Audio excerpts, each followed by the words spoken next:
No vídeo de hoje, qual é a lição que eu quero trazer para você? Que você não precisa ficar triste por conta da sua história. Porque talvez alguém que você está se espelhando hoje, porque é uma pessoa maravilhosa, uma pessoa que tem uma história de sucesso, talvez você não saiba, mas por trás dessa história hoje de sucesso, tem uma história de superação tremenda, tem uma história de superação incrível. Então, no vídeo de hoje, essa série vai continuar, eu quero só que você pense sobre como a tua história é importante para quem você está se tornando hoje. Se eu não tivesse morado em 6 lares diferentes, se eu não tivesse passado toda essa frustração e todos esses traumas que eu passei morando em lares e em casas completamente diferentes, talvez eu não fosse a Kézia que eu sou hoje. Talvez a minha história tivesse tomado um rumo completamente diferente, tá? Então que você possa refletir sobre a importância de valorizar a história que você tem. Pode não ser a mais bonita, pode não ser a mais fantástica, pode não ser a mais incrível para se contar para as outras pessoas, mas é a tua história. Todos os seus traumas, todas as suas feridas, elas fazem parte do processo.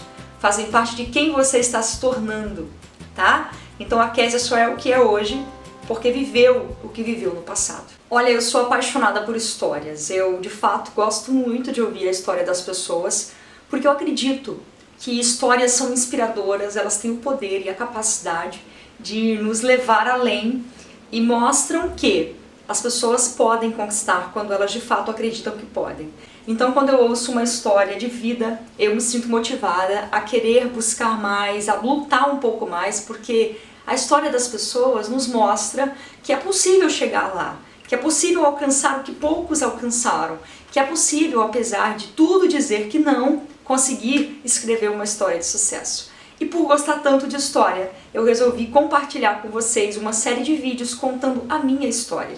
E eu espero muito que seja motivador para você. Hoje nós temos quase 40 mil pessoas aqui no YouTube e eu acho que a minha história pode inspirar a tua vida de alguma forma. É o que eu espero, tá bom? Então uma série de vídeos inspiradora para você, que também passa por dificuldade, que também tem uma situação complicada, que a minha história sirva para te ajudar a compreender que quando a gente quer, a gente pode. Tá bom? Seja bem-vindo à História da Kézia.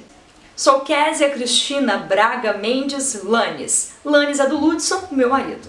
Aqui no YouTube, Kézia Mendes. Eu nasci numa cidadezinha próxima à Volta Redonda, Barra do Piraí, no interior do Rio de Janeiro. Até os 5 anos morei em um local chamado Divinéia, que ficava em Volta Redonda. Tenho 2 irmãos biológicos e 2 irmãs adotivas que entraram na minha vida quando eu tinha 11 anos de idade. Sou a irmã do meio desses 2 irmãos biológicos e até os 5 anos eu morei, nesse lugar em Volta Redonda. O meu pai era caminhoneiro na época, viajava o Brasil todo e eu não me lembro de muita coisa dessa época até os meus 5 anos. As memórias que eu tenho dessa época não são muito boas, Me brigava muito com minha mãe, os 2 discutiam muito na nossa frente. Quando eu tinha 5 anos de idade, o meu pai resolveu sair de casa e constituir uma outra família, numa outra cidade, em outro estado. A minha mãe se viu sozinha com 3 crianças pequenas. Eu com 5, o mais novo com 2, mais velho com 7.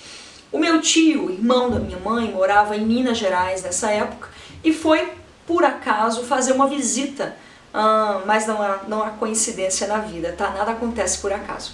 E, de fato, minha mãe precisava daquela visita e chegou lá, encontrou as crianças, no caso eu e meus irmãos, na casa dos vizinhos, e os vizinhos explicaram a situação. Olha, Isabel tá separada e não tem compra dentro de casa, somos nós que estamos dando comida para as crianças e ela tá procurando emprego. E foi exatamente nesse momento que meu tio fez uma proposta, Isabel, a Kézia é a única menina e deixa eu levar a Kézia para morar comigo lá em Minas até você estabilizar a tua situação, conseguir um emprego, e aí você volta e busca ela de novo. E minha mãe achou aquela a melhor coisa a ser feita, então com 5 anos de idade eu me separei dos meus irmãos e da minha mãe e fui morar com o meu tio. Com 7 anos de idade eu morava lá em Minas Gerais, então com o meu tio, eu estava indo para a escola e naquele ano já estava tudo certo para minha mãe me buscar, para eu voltar a morar com ela, Sendo trabalhado na minha mente, olha, a partir desse ano você volta a morar com a sua mãe em São Paulo. A minha mãe estava em São Paulo nessa época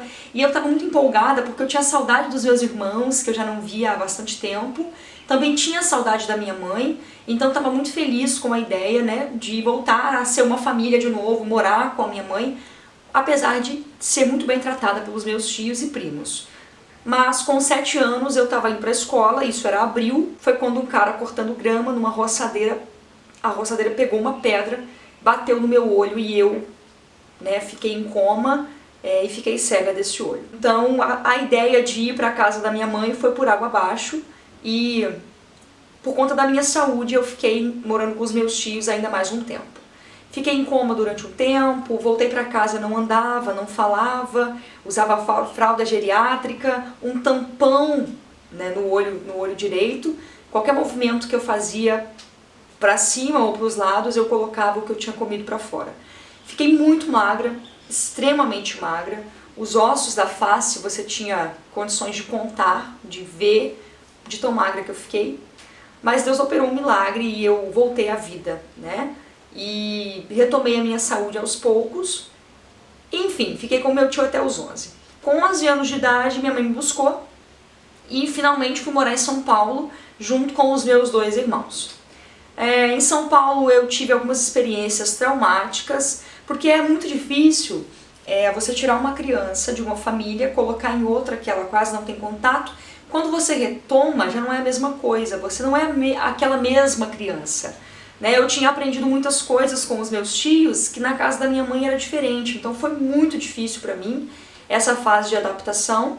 E apesar de ser minha mãe e de ser meus irmãos, eu me sentia num lugar completamente estranho.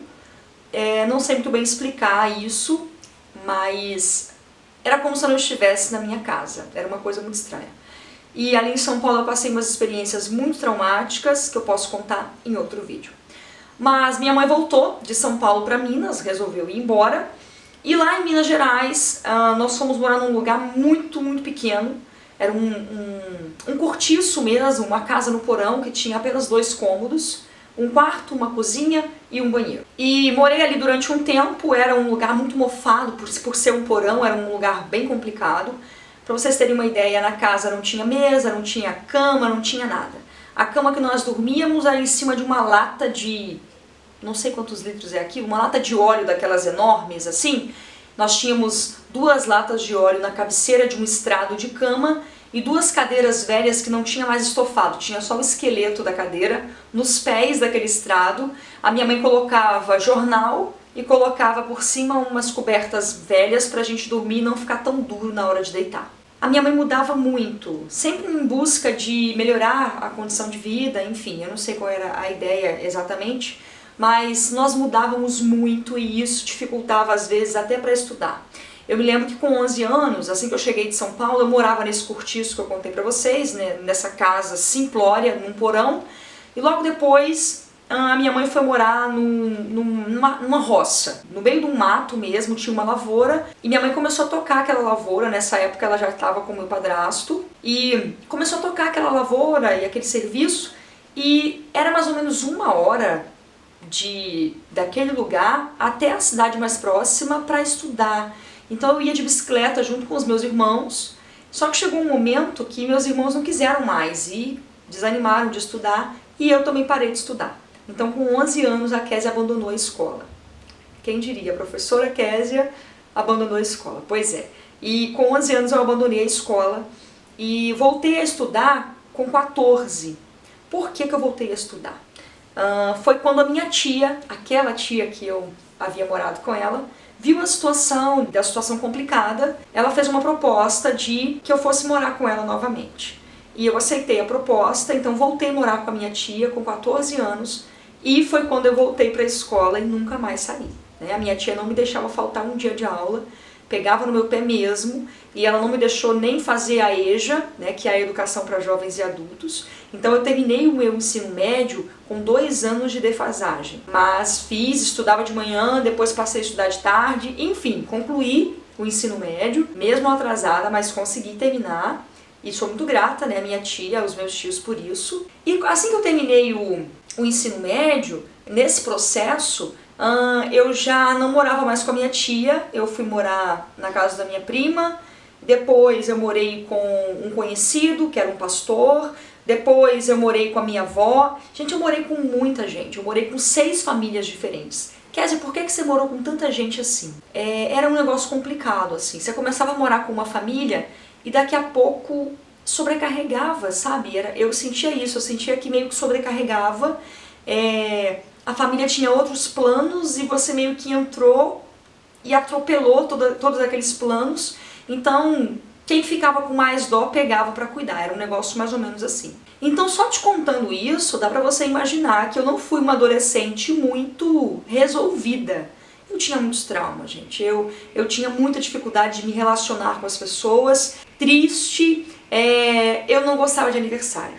Meu aniversário era o pior dia pra mim do ano. Eu me lembrava de não ter ganhado presente, eu me lembrava que as roupas que eu usava 90% delas eram ganhadas, né? Eu chorava porque eu sentia falta de ter tido uma família. Não que eu não tivesse alguém que cuidasse de mim, eu tive isso nessas 6 famílias por onde eu passei, mas eu sentia falta de ter a minha casa, de ter as minhas coisas, de ter o meu lar, sabe? Eu sentia muita falta disso.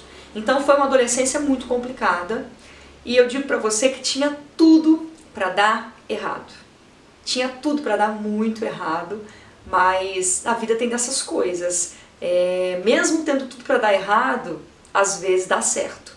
E com a Kézia foi assim. Tendo tudo pra dar errado, hoje eu olho pra trás e vejo que deu certo. Mas deu certo por quê? Deu certo porque com 19 anos, mais ou menos, eu decidi que eu precisava tomar um rumo na minha vida. Eu decidi que se eu quisesse conquistar alguma coisa, que se eu quisesse crescer de alguma forma, eu ia precisar buscar isso sozinha. Eu ia precisar arregaçar as minhas mangas e correr atrás daquilo que eu achava que era possível pra mim. Eu te espero na parte 2 da minha história, tá bom? Ó, beijo grande pra você.